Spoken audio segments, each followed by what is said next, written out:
On the 11th day of the 9th month of the year 1870, a man by the name of Peter McGoldrick of Albany played a 15-tune concert, the first ever on this particular set of chimes, up in the tower of St. John's Episcopal Church in Troy, New York.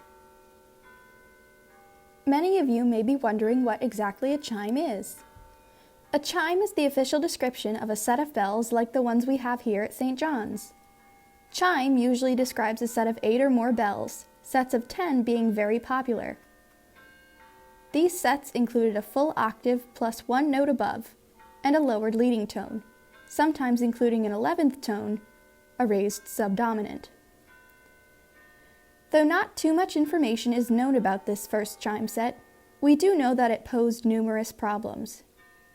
In 1911, the bells were recast by the Meneely Bell Company of Troy, at the time headed by Clinton H. Meneely. Originally, each individual bell was a gift of a different person or group, and were inscribed as such. When the new bells were recast, they kept the inscriptions.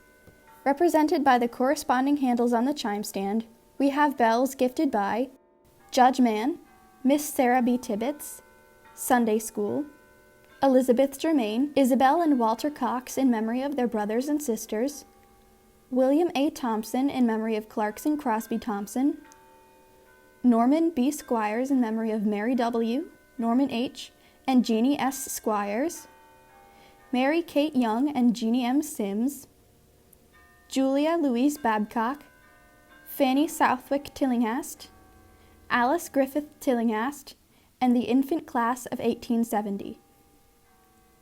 Like with the original 1870 chime, the 1911 installation has 11 bells.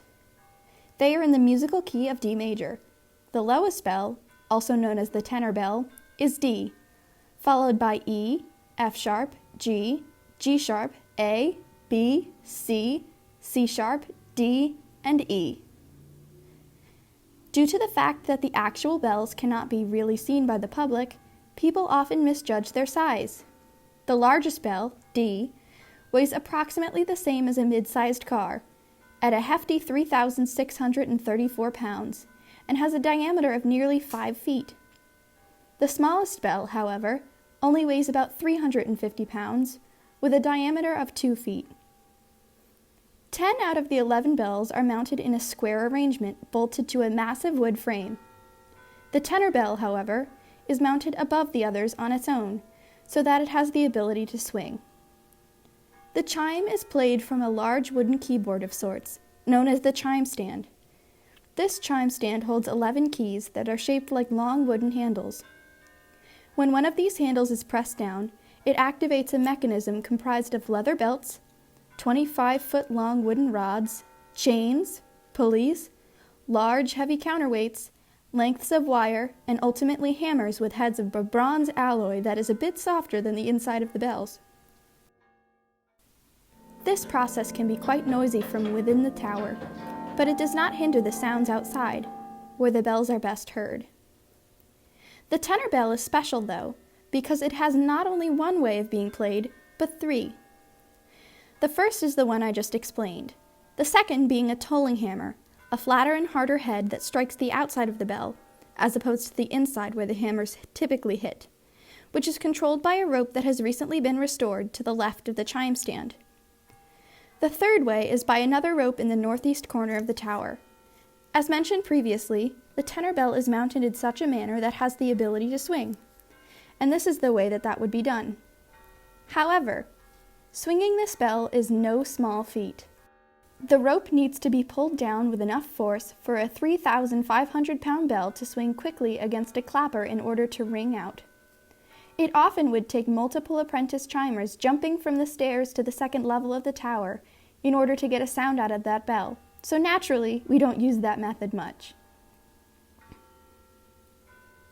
One of the especially unique characteristics of the St. John's chime is that it used to have a whole other chime set. This other set of keys was identical to the first set and resided on the back of the chime stand. They were different from the first set, however, because of the different material that made up their hammers. These hammers, which can actually still be found about the tower, were made of extremely hard wood. The sound this made was a bit softer and mellower than the bronze hammers that we use today. This other set was removed many years ago for a reason we do not know, but luckily, nearly all of the important pieces remain in the tower amongst its different levels. This second set is extra special because it may be the only one left on the continent according to people who have studied chime installations and records of the two Manili companies. This chime is also thought to be one of the only chime sets in the area that has maintained a good working order and is regularly played.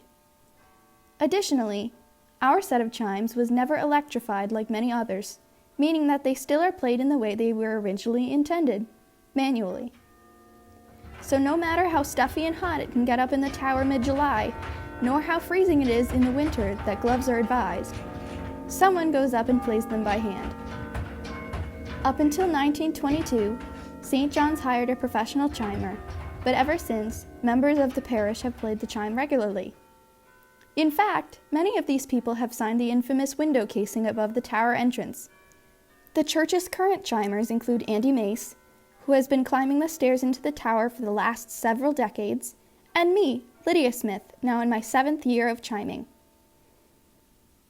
Even though the current chime is 109 years old, they are still in remarkable shape. The original tenor bell ringing mechanism is still there from when it was installed in 1911, and the leather belts are only the 3rd set they have needed over all that time. In celebration of the 150th anniversary of the chime, I have transposed the entire 1982 hymnal to be able to be played on the chime, although some songs still prove impossible to fit on 11 bells. In doing so, I have decided to include the letter names of the notes within the notes, so that even if you aren't too confident in your quick reading musical skills, you would still be able to play the chimes by matching the letters to the notes on the keys. Even though not many people play the chime right now, if anyone is willing to brave the height and dust of the tower, we are always welcome to visitors or anyone curious about what it's like to play this historic and beloved instrument, the Manili chime of St. John's Episcopal Church in Troy, New York.